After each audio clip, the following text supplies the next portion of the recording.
हैदराबाद शहर की यूसुफगुड़ा डिवीजन में वाक़ महमूद फंक्शन हॉल में रुकन असम्बली जुबली हिल्स व सदर बीआरएस पार्टी एम गोपीनाथ की क़यादत में बीआरएस पार्टी के ज़रिए एहतमाम बूथ लेवल मीटिंग का इनेकाद अमल में आया।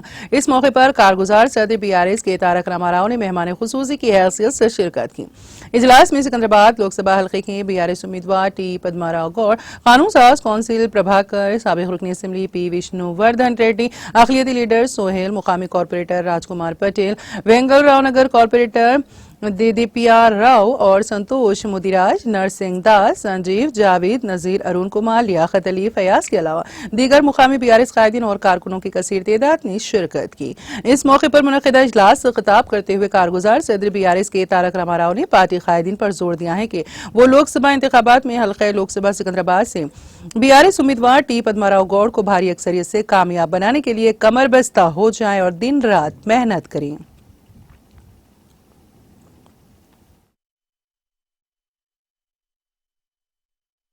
ఇక్కడ నుంచి పోటీ చేయాలన్నా పక్క నియోజకవర్గానికి పోవాలనే ఆలోచన కిషన్ రెడ్డి కూడా చేస్తా ఉన్నాడు అంటే తప్పకుండా మన గెలుపు ఖరారైనట్టే మాట కూడా మళ్ళొక్కసారి నేను మీకు విజ్ఞప్తి చేస్తా ఉన్నాను।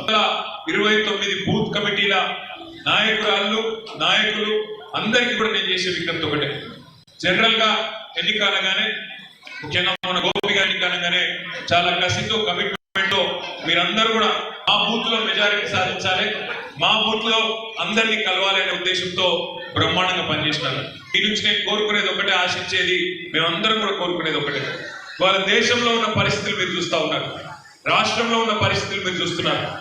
దేశంలో మోడీ ప్రభుత్వం వచ్చినాక వాళ్ళ విధానం ఒకటే అయిపోయింది, అయితే మీరు మోడీ జైలులో ఉండాలి లేదంటే జైల్లో ఉండాలి తప్ప బయట మాత్రం ఉండొద్దు అన్నట్టుగా ఆపోజిషన్ లీడర్ల మీద, అపోజిషన్ పార్టీల మీద ఇలా ఏ రకమైన దాడి మోడీ గారు చేస్తున్నారో మీరు చూస్తా ఉన్నారు।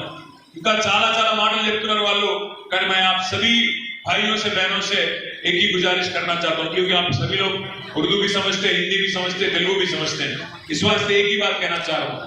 आप एक मिनट के लिए सोचिए आज हिंदुस्तान में क्या माहौल है, एक मिनट के लिए सोचिए।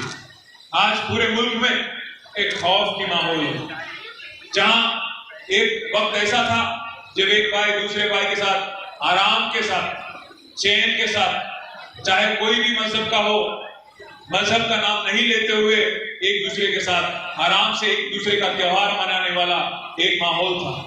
कभी एक वक्त था कि हम लोग हमारे भाइयों के घर शीर कुरमा खाने के लिए आराम से चले जाते थे, पर आज हिंदुस्तान में एक दूसरे को मजहब के नाम पे पहचानना, एक दूसरे का होलिया, एक दूसरे के रीति रिवाज का इज्जत करने पे भी आज एक उंगली उठा के दिखाने की एक माहौल जो बना दिया मोदी साहब ने और उनकी हुकूमत ने, इसको अगर रोकना है, इसको अगर फिर से एक बार, जैसे अभी हमारे भाई कह रहे थे अमन पसंद हूं मैं, इसको अगर फिर से एक बार एक चैलेंज करना है, मुकाबला करना है, तो सिर्फ और सिर्फ केसीआर जैसे लीडर से वो मुमकिन है, किसी और से मुमकिन नहीं। मैं बात फिर से कहता हूँ, एक और बात आपसे कहना चाहता हूँ, मैं अंदर धर्मपुरी అదే విధంగా ఇంకా సోయం బాపురావు ఇంకా ఇతర నాయకులు ఎవరైతున్నారో వీళ్ళందరినీ మనం ఓడించింది ఎవరు ఒక్కసారి ఆలోచన చేయండి।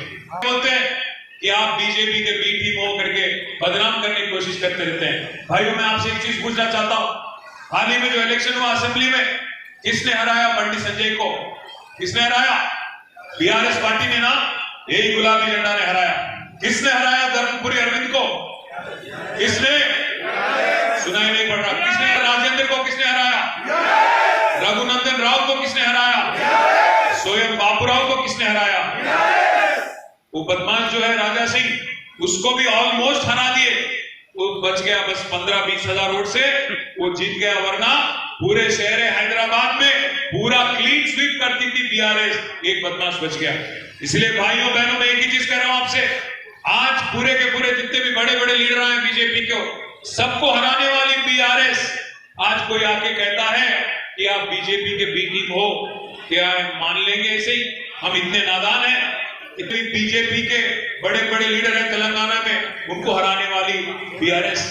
आज जो एक कैबिनेट मिनिस्टर, ये इकलौते कैबिनेट मिनिस्टर है हमारे रियासत से, उनको भी अगर कोई हराएंगे तो सिर्फ और सिर्फ बीआरएस पार्टी और हमारे